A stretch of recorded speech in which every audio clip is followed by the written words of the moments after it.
Deying from Zhejiang University, and the project titled Designing and Constructing Skeletal Form through 3D Printed Flattened Zipper. Hi, good morning, everyone. This is Fanqi. Let me invite Deying to introduce you to the touch and curl. Thank you, Fanke. Good morning. I'm Deying from Guanyun Lab, Zhejiang University. Unfortunately, I cannot be here in person, but I'm still very excited to present our study, Touch and Curl, Designing and Constructing Skeletal Form through 3D Printing Flattened Zipper Assembly.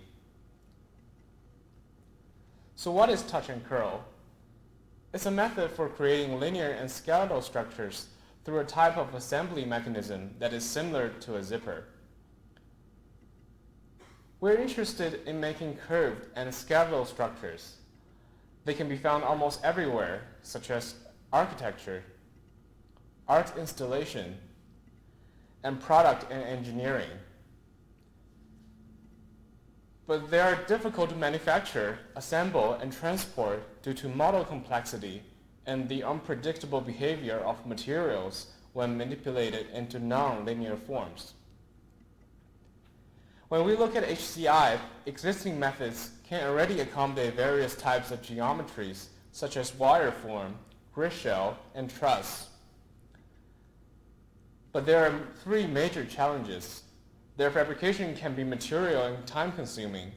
The assembly often requires excessive labor and involves a steep learning curve.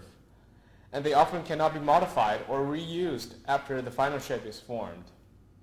In contrast, we set off to propose a new method that integrates efficient fabrication, easy assembly mechanism inspired by zipper, to effectively produce a wide range of geometries. Now, let's talk about how touch and curl works. A zipper is an interlocking device that connects flexible fabric together, and is an assembly mechanism that we are all familiar with.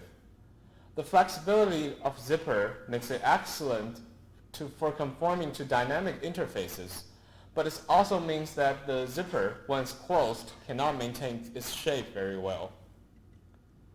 To address this, we add a thin ribbon under the zipper teeth to form a pair of zipper chain that can be 3D printed. Next, we apply curvature and torsion to this straight zipper, in which we get on the top curving left or right in the horizontal plane, in the middle twisting clockwise or counterclockwise along its axis, and on the bottom bending up or down away from the horizontal plane. By combining these 3 degrees of freedom, we can bend and twist a zipper into any smooth, differentiable space curves, like the one showing here, given a finite degree of curvature and torsion. And finally, by connecting the ribbon of multiple zippers, we enable the branched zippers, which is useful in building a skeletal model. So that's the mechanism of touch and curl. This parametric model has given us the tool to control its shape, but it will not be complete without a computational method to perform its inverse design. Our goal here is to develop a pipeline that takes the 3D mesh or skeleton model as the input, constructs the 3D ribbons, which will be flattened into 2D ribbon, and then finally generates the final zipper assembly. This process begins with the mesh partitioning, a necessary step for flattening a closed mesh or any model that exceeds the 3D printing platform size. It's also critical to maintain connectivity between partitions for structural integrity. Next, we perform tree rectification to make sure the vertex is flat instead of pointy. To do that, we find the rectification plane on every vertex based on the tangents of each branch and rotate the branches accordingly. Also, we update the branch to compensate the relative movement between vertices to make sure that this adjustment only affects the model locally instead of significantly changing the input form. From that, we construct ribbon based on the process mesh or skeleton partitions. Using arc length parametrization, every curved branch can be discretized into arcs that are tangents to their neighbors.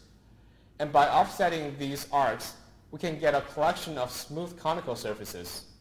What's good about conical surfaces is that it has zero Gaussian curvature everywhere, so it's developable by nature.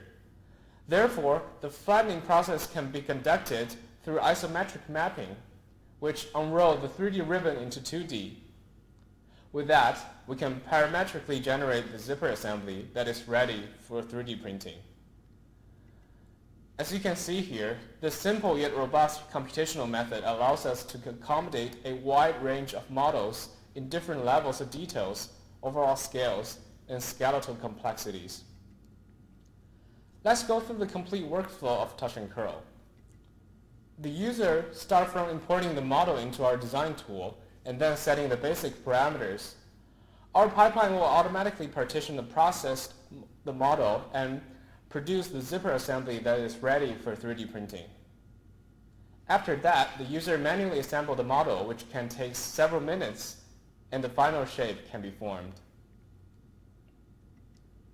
The mechanical rigidity of zipper is tunable through zipper size and ribbon thickness, making it either flexible like this flower vase, or rigid like this heavy-duty spool holder. And because the zipper model can be edited, we can incorporate electronics to achieve additional functions. In conclusion, we have developed a technique that combines efficient manufacturing with a zipper-like assembly mechanism to produce a diverse range of curved and skeletal forms. And with these applications for wearables, decorations, and electronics, touch and curl can already empower makers and artists to harness the simplicity, the beauty, and the utility of curves. Last but not least, I want to thank all my co-authors for their contribution, as well as Professor Ion at CMU for her valuable feedback. You can access our design tool repository via this QR code. And also, please join us for our demo session at 6 p.m. in the Grand Ballroom. Thank you.